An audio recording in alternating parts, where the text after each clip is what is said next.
नमस्कार दोस्तों, आप सभी का आपके अपने चैनल ध्येय ज्ञान धारा में स्वागत है।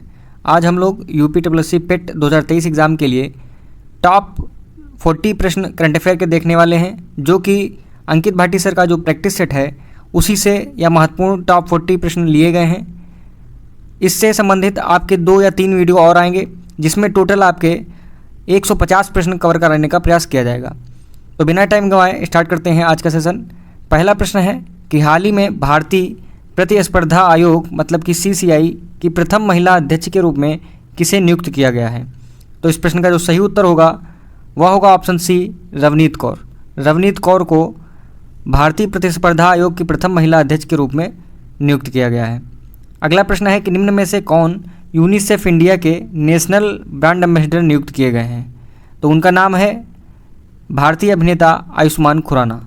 ऑप्शन डी इस प्रश्न का बिल्कुल सही उत्तर हो जाएगा। अगला प्रश्न है कि वर्ष 2023 में भारतीय प्रधानमंत्री नरेंद्र मोदी ने विश्व पर्यावरण दिवस के अवसर पर रामसर स्थलों के संरक्षण के लिए निम्न में से किस योजना का शुभारंभ किया है। तो इस प्रश्न का जो सही उत्तर होगा वह होगा ऑप्शन सी, अमृत धरोहर योजना। इस प्रश्न का सही उत्तर होगा अमृत धरोहर योजना का शुभारंभ किया गया है नरेंद्र मोदी जी के द्वारा। किस लिए किया गया है अभी आपको ध्यान रखना है, रामसर स्थलों के संरक्षण के लिए। ठीक है। नेक्स्ट क्वेश्चन है कि हाल ही में जारी 2023 की विश्व खुशहाली रिपोर्ट मतलब कि वर्ल्ड हैप्पीनेस इंडेक्स के अनुसार विश्व के सबसे खुशहाल देशों में कौन सा देश पहले नंबर पर है। इसका सही उत्तर बताना है। तो पहले नंबर पर जो देश है उसका नाम है फिनलैंड। ऑप्शन ए इस प्रश्न का सही उत्तर हो जाएगा। दोस्तों, आप सभी को एक प्रश्न का उत्तर कमेंट बॉक्स में लिख के बताना है कि इसी इंडेक्स में, वर्ल्ड हैप्पीनेस इंडेक्स में पहले नंबर पर तो फिनलैंड है, लेकिन भारत का कौन सा स्थान है। तो आप कमेंट बॉक्स में लिख के इसका आंसर देंगे। अगला प्रश्न है कि भारतीय अंतरिक्ष अनुसंधान संस्थान मतलब कि इसरो द्वारा हाल ही में चंद्रमा पर अपना तीसरा मिशन चंद्रयान 3 किस रॉकेट से प्रक्षेपित किया गया है। उस रॉकेट का नाम बताना है। अभी चंद्रयान 3 भारत के द्वारा जो प्रक्षेपित किया गया है वह किस रॉकेट से प्रक्षेपित किया गया है। तो इस प्रश्न का जो सही उत्तर होगा वह होगा LVM-3M4, मतलब कि ऑप्शन सी एकदम करेक्ट आंसर हो जाएगा। LVM-3M4 से चंद्रयान 3 मिशन इस रॉकेट से प्रक्षेपित किया गया है। ठीक है। और यह कब प्रक्षेपित किया गया है, किस डेट को यह जो है चंद्रमा पर पहुंचा, तो आप सभी जानते होंगे वह डेट थी 23 अगस्त। इसी दिन अंतरिक्ष दिवस मनाने की घोषणा की गई थी। अगला प्रश्न है कि फीफा द्वारा आयोजित फुटबॉल महिला विश्व कप की मेज़बानी निम्न में से कौन सा देश कर रहा है। तो फीफा फुटबॉल महिला विश्व कप है, इसकी मेज़बानी जो कर रहे हैं वह ऑस्ट्रेलिया व न्यूजीलैंड दोनों कर रहे हैं। तो इसलिए इसका जो सही उत्तर होगा वह होगा ऑप्शन सी, ए व बी दोनों। ठीक है। अगला प्रश्न है केंद्र सरकार द्वारा जारी आर्थिक बजट 2023-24 के अनुसार व्यक्तिगत करदाताओं के लिए छूट की सीमा को कितने रुपये से 5 लाख रुपये से बढ़ाकर कितने रुपये प्रतिवर्ष कर दिया गया है। तो अभी तक यह जो छूट सीमा थी वह थी 5 लाख रुपये, लेकिन अब जो नई दरें आई हैं, नया रुपया जो बढ़ाया गया है, क्या कर दिया गया है, तो वह कर दिया गया है 7 लाख रुपया। तो ऑप्शन बी आपका सही उत्तर हो जाएगा। ठीक है। करदाताओं को छूट दी गई है। पहले 5 लाख रुपया दी जाती थी, लेकिन अब 7 लाख रुपया प्रतिवर्ष दिया जाने लगा है। ठीक है। अगला प्रश्न है कि निम्न में से कौन सा देश सभी महिलाओं के लिए मुफ्त सैनिटरी उत्पाद प्रदान करने वाला विश्व का पहला देश बन गया है। तो उस देश का नाम बताना है। उस देश का नाम है स्कॉटलैंड। ऑप्शन ए करेक्ट हो जाएगा, स्कॉटलैंड। अगला प्रश्न है कि भारत के किस रेलवे स्टेशन को वर्ष 2023 में यूनेस्को का एशिया प्रशांत सांस्कृतिक विरासत पुरस्कार से सम्मानित किया गया है। तो उस रेलवे स्टेशन का नाम है भायखला, जो कि मुंबई में स्थित है। ऑप्शन सी इस प्रश्न का सही उत्तर हो जाएगा, भायखला। नेक्स्ट क्वेश्चन है कि अमरोहा ढोलक, जिसे हाल ही में भौगोलिक संकेत मतलब कि GI टैग प्रदान किया गया है, वह किस राज्य से संबंधित है। तो अमरोहा ढोलक, जैसा कि आपको पता होगा, अमरोहा एक शहर है, कहाँ का, उत्तर प्रदेश का। तो वहीं की अमरोहा ढोलक को GI टैग प्रदान किया गया है। तो इसका जो सही उत्तर होगा ऑप्शन बी, उत्तर प्रदेश। ठीक है। अगला प्रश्न है कि 10 अगस्त को आयोजित विश्व शेर दिवस के अवसर पर किस राज्य की सरकार ने एक वेब ऐप सिंह सूचना लॉन्च किया है। तो बताना है किस प्रदेश की सरकार ने यह ऐप जो है लॉन्च किया है। तो गुजरात इस प्रश्न का सही उत्तर हो जाएगा। Option A Gujarat. गुजरात ने सिंह सूचना नामक एक ऐप लॉन्च किया है। ठीक है। अगला प्रश्न है कि हाल ही में किस राज्य को वर्ष 2023 के लिए सर्वश्रेष्ठ अंग तथा ऊतक प्रत्यारोपण का पुरस्कार प्रदान किया गया है? तो उस प्रदेश का नाम है तमिलनाडु। ऑप्शन सी सही उत्तर हो जाएगा तमिलनाडु। नेक्स्ट क्वेश्चन है कि एशियाई हॉकी चैंपियनशिप 2023 का खिताब भारत ने फाइनल में निम्न में से किस देश को पराजित किया है? तो एशियाई हॉकी चैंपियनशिप 2023 का खिताब भारत ने जीता है। ठीक है, ध्यान रखिएगा। और किसे हराकर जीता है? तो वह देश है मलेशिया। ऑप्शन ए इस प्रश्न का सही उत्तर हो जाएगा। ठीक है। प्रश्न है कि कॉर्मेक मैकार्थी, जिन्हें उनके उपन्यास द रोड तथा no country for old man के लिए पुलित्जर पुरस्कार से सम्मानित किया गया था, हाल ही में उनका निधन हो गया है। इनका संबंध निम्न में से किस देश से है? तो इस प्रश्न में ही आपके दो से तीन पॉइंट बन जाते हैं। पहला कि यह जो दो उपन्यास आपके सामने दिए गए हैं, द रोड तथा no country for old man, यह पूछा जा सकता है कि यह उपन्यास के राइटर कौन है। तो इनका नाम जरूर ध्यान रखना है, कॉर्मेक मैकार्थी। ठीक है। और इन्हें पुलित्जर पुरस्कार से भी सम्मानित किया गया था। अब बात आती है प्रश्न की कि यह पूछा जा रहा है कि यह कॉर्मेक मैकार्थी जो हैं यह किस देश के निवासी थे? तो यह यूएसए। ऑप्शन डी आपका सही उत्तर हो जाएगा, संयुक्त राज्य अमेरिका के निवासी थे। अगला प्रश्न है कि विश्व प्रेस स्वतंत्रता सूचकांक 2023 में भारत की रैंक पूछी गई है, कितनी थी? तो प्रेस स्वतंत्रता सूचकांक जो 2023 का लेटेस्ट आया है उसमें भारत की रैंक है 161वीं 161। ऑप्शन डी इस प्रश्न का सही उत्तर हो जाएगा। ठीक है। अगला प्रश्न है कि भारत सरकार ने वर्ष 2023 में स्वदेश दर्शन 2.0 योजना के अंतर्गत किन दो शहरों को विकास के लिए चयनित किया गया है? तो उन दो शहरों का नाम है मैसूर तथा हम्पी। ऑप्शन सी बिल्कुल सही उत्तर हो जाएगा। अगला प्रश्न है कि संयुक्त राष्ट्र संघ के प्रमुख एंटोनियो गुटेरेस ने किसे यूएनडीपी का उप प्रमुख नियुक्त किया गया है? तो इन्होंने संयुक्त राष्ट्र संघ जो यूएनओ है इसके प्रमुख एंटोनियो गुटेरेस जो हैं, इन्होंने किसको यूएनडीपी का उप प्रमुख नियुक्त किया है? उनका नाम बताना है। तो उनका नाम है जू हाओ लियांग। ऑप्शन बी इस प्रश्न का सही उत्तर हो जाएगा, जू हाओ लियांग। ठीक है। अगला प्रश्न है कि निम्न में से कौन सा व्यक्ति उपन्यास पागल खाना का लेखक है? तो इनके नाम से सभी लोग आप लोग परिचित होंगे। पागल खाना किसकी रचना है? इस उपन्यास का जो रचयिताकार है वह कौन है? तो डॉक्टर ज्ञान चतुर्वेदी। ठीक है। ऑप्शन डी इस प्रश्न का सही उत्तर हो जाएगा। इनको हाल ही में एक पुरस्कार प्रदान किया गया है, तो बताइएगा इसको कमेंट में लिख के कमेंट बॉक्स में कि इनको कौन सा पुरस्कार अभी प्रदान किया गया है और इसी रचना के लिए, इसी उपन्यास के लिए, पागल खाना के लिए वह पुरस्कार दिया गया है। अगला प्रश्न है कि समुद्र शक्ति 2023 द्विपक्षीय नौसेना अभ्यास किन दो देशों के मध्य आयोजित हुआ है?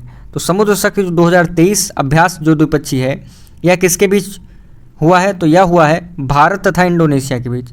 ऑप्शन डी करेक्ट हो जाएगा, भारत तथा इंडोनेशिया। 17 अगस्त 2023 को भारत की राष्ट्रपति द्रौपदी मुर्मू ने कोलकाता में प्रोजेक्ट 17A के तहत निर्मित कौन सा जहाज़ लॉन्च किया है? तो उस जहाज़ का नाम है, आप सभी को बताना है उस जहाज़ का क्या नाम है। 4 ऑप्शन दिए गए हैं। Option A Vindhyagiri. विंध्यगिरी बिल्कुल सही उत्तर हो जाएगा इसका। ठीक है। अगला प्रश्न है कि हाल ही में किस संस्था ने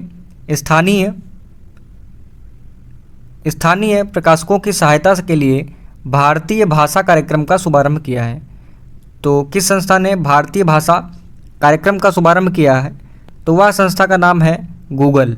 ऑप्शन बी इस प्रश्न का सही उत्तर हो जाएगा, गूगल। अगला प्रश्न है कि भारत की फुटबॉल टीम ने इंटर कॉन्टिनेंटल कप 2023 का खिताब फाइनल में किसे हराकर जीता है? तो उस देश का नाम है जिसे हराकर भारत ने जीता है यह प्रतियोगिता, लेबनान। ऑप्शन सी इस प्रश्न का सही उत्तर होगा, लेबनान। अगला प्रश्न है किन दो देशों के बीच वायुसेना के मध्य वीर गार्जियन 23 नामक द्विपक्षीय हवाई अभ्यास आयोजन हुआ? तो वीर गार्जियन 23 जो अभ्यास हुआ है वह इंडिया और जापान, मतलब कि भारत और जापान के बीच हुआ है। ऑप्शन डी सही उत्तर हो जाएगा इसका, वीर गार्जियन भारत और जापान के बीच। अगला प्रश्न है कि रानीपुर टाइगर रिजर्व, जिसे हाल ही में भारत का 53वां टाइगर रिजर्व घोषित किया गया है, वह किस राज्य में स्थित है? तो रानीपुर टाइगर रिजर्व यह स्थित है उत्तर प्रदेश में। ऑप्शन बी इस प्रश्न का सही उत्तर हो जाएगा। और यह भारत का 53वां टाइगर रिजर्व घोषित किया गया है। ठीक है, अगला प्रश्न है कि निम्न में से किस राज्य में भारत की G20 अध्यक्षता में G20 एम्पावर्ड शिखर सम्मेलन का आयोजन हुआ है? तो यह आयोजन हुआ है गुजरात की अध्यक्षता में। ऑप्शन सी बिल्कुल सही हो जाएगा, गुजरात में हुआ यह। ठीक है, भारत की अध्यक्षता में। ठीक है, अगला प्रश्न है कि हाल ही में मुस्क बुद्जी चावल, इसका नाम ध्यान रखिएगा, तथा राजौरी चिकरी लकड़ी शिल्प को भौगोलिक संकेतन मतलब जीआई टैग प्रदान किया गया है। इनका संबंध किस राज्य या केंद्र शासित प्रदेश से है? तो राजौरी चिकरी लकड़ी शिल्प जो है और बुद्जी चावल, मुस्क बुद्जी चावल, यह जम्मू कश्मीर राज्य से स्थित है, जो कि एक केंद्र शासित प्रदेश है। ऑप्शन ए इस प्रश्न का सही उत्तर हो जाएगा। अगला प्रश्न है कि भारत के गृह मंत्री अमित शाह ने किस स्थान पर ग्रामीण क्षेत्रों के समग्र विकास के लिए एक प्रोग्राम शुभारंभ किया गया है, जिसका नाम है वाइब्रेंट विलेज प्रोग्राम। ठीक है, इसका शुभारंभ कहाँ से हुआ है यह बताना है। तो इसका शुभारंभ हुआ है अरुणाचल प्रदेश के किबुथ से। ऑप्शन सी इस प्रश्न का सही उत्तर हो जाएगा, किबुथ, जो कि अरुणाचल प्रदेश में है। ठीक है, वाइब्रेंट विलेज प्रोग्राम, ध्यान रखिएगा। चलते हैं अपने अगले प्रश्न की तरफ। प्रश्न है कि भारत के प्रधानमंत्री नरेंद्र मोदी ने निम्नलिखित में से किस गांव को भारत का प्रथम 24x7 सौर ऊर्जा से संचालित गांव घोषित किया है? तो उस गांव का नाम है मोढेरा गांव, गुजरात।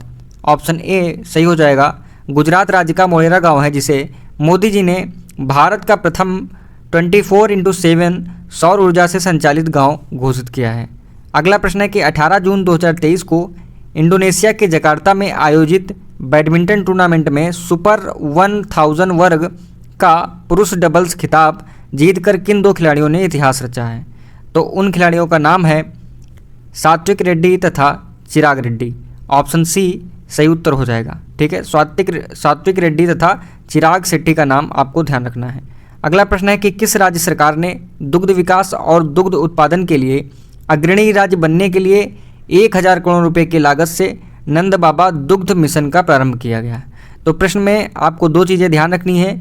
एक चीज़ तो नंद बाबा दुग्ध मिशन के लिए जो राशि प्रस्तावित है वह है 1000 करोड़ रुपया, आपको यह ध्यान रखना है। ठीक है, और नंद बाबा दुग्ध मिशन जो है यह किससे संबंधित है तो यह भी ध्यान रखना है, दुग्ध विकास और दुग्ध उत्पादन के क्षेत्र में। ठीक है, तो इस योजना को शुभारंभ करने वाला जो राज्य है वह है उत्तर प्रदेश। ऑप्शन ए इस प्रश्न का सही उत्तर हो जाएगा। ठीक है, अगला प्रश्न है राष्ट्रीय प्रसारक दूरदर्शन पर देश की प्रथम अंग्रेजी महिला समाचार प्रस्तुत करती थी जिनका 7 जून 2023 को निधन हो गया, उनका नाम बताना है। तो उनका नाम था गीतांजलि अय्यर। ऑप्शन ए इस प्रश्न का सही उत्तर हो जाएगा, गीतांजलि अय्यर। नेक्स्ट क्वेश्चन है कि भारत सरकार ने निम्न में से किसकी अध्यक्षता में मणिपुर राज्य में हुई हिंसक घटनाओं की जांच के लिए एक आयोग का गठन किया गया है? तो वीवीआईपी क्वेश्चन है, वेरी इंपॉर्टेंट। तो किसकी अध्यक्षता में आयोग का गठन किया गया है? तो ध्यान रखिएगा, उनका नाम है अजय लांबा। ठीक है, ऑप्शन बी इस प्रश्न का सही उत्तर हो जाएगा, अजय लांबा। अगला प्रश्न है कि प्रसिद्ध अमेरिकी अर्थशास्त्री स्टीव हैंग के, ठीक है, अर्थशास्त्री हैं स्टीव हैंग के वार्षिक दुख सूचकांक 2022 में किस देश को सर्वाधिक दुखी या दयनीय माना गया है? ठीक है, तो इनके द्वारा एक सूचकांक निकाला गया जिसका नाम है वार्षिक दुख सूचकांक 2022। इनमें सबसे दुखी या दयनीय देश माना गया है उसका नाम है जिम्बाब्वे। तो ऑप्शन डी इस प्रश्न का सही उत्तर हो जाएगा, जिम्बाब्वे। अगला प्रश्न है कि किस देश ने 19 से 21 मई 2023 के मध्य 49वें G7 शिखर सम्मेलन का आयोजन हुआ है? तो किस देश में G7 शिखर सम्मेलन का आयोजन हुआ है 2023 में? उस देश का नाम है जापान। ऑप्शन डी इस प्रश्न का सही उत्तर हो जाएगा, जापान। प्रश्न है कि हाल ही में किस व्यक्ति को भारत तथा फ्रांस देश के मध्य व्यापार संबंधों को मजबूत करने के लिए उनके योगदान हेतु फ्रांस का सर्वोच्च नागरिक सम्मान सेवेलियर डी ला लीजन डी ऑनर से नवाजा गया है? तो यह भी महत्वपूर्ण प्रश्न है। तो वह जो है एन चंद्रशेखरन। ऑप्शन सी सही उत्तर हो जाएगा, एन चंद्रशेखरन को फ्रांस देश का सबसे बड़ा पुरस्कार जो सर्वोच्च नागरिक पुरस्कार है सेवेलियर डी ला लीजन डी ऑनर से इनको नवाजा गया है। ठीक है, चलते हैं अगले प्रश्न की तरफ। प्रश्न है कि निम्नलिखित में से किस राज्य के चुनार बलुआ पत्थर को जीआई टैग प्रदान किया गया है? तो चुनार बलुआ पत्थर या यूपी का है? तो ऑप्शन बी इस प्रश्न का सही उत्तर हो जाएगा, उत्तर प्रदेश के चुनार बलुआ पत्थर को जीआई टैग प्रदान किया गया है। दोस्तों आप सभी के सामने यह टॉप 40 प्रश्न आपके सामने रखे गए अंकित भाटी सर की जो प्रैक्टिस सेट्स है उसमें चुनिंदा जो 40 प्रश्न हैं वह सभी आपके सामने लाए गए हैं। अभी आपके सामने 2 से 3 वीडियो और लाए जाएंगे जिसमें टोटल 150 प्रश्न कराने का हमारा लक्ष्य है। तो यदि यह वीडियो आपको पसंद आया हो, आपके लिए यूज़फुल हो, तो आप इस वीडियो को लाइक कीजिएगा और यदि अभी तक आपने हमारे चैनल को सब्सक्राइब नहीं किया है तो चैनल को सब्सक्राइब कर लीजिए और बेल आइकन को प्रेस करिए। धन्यवाद।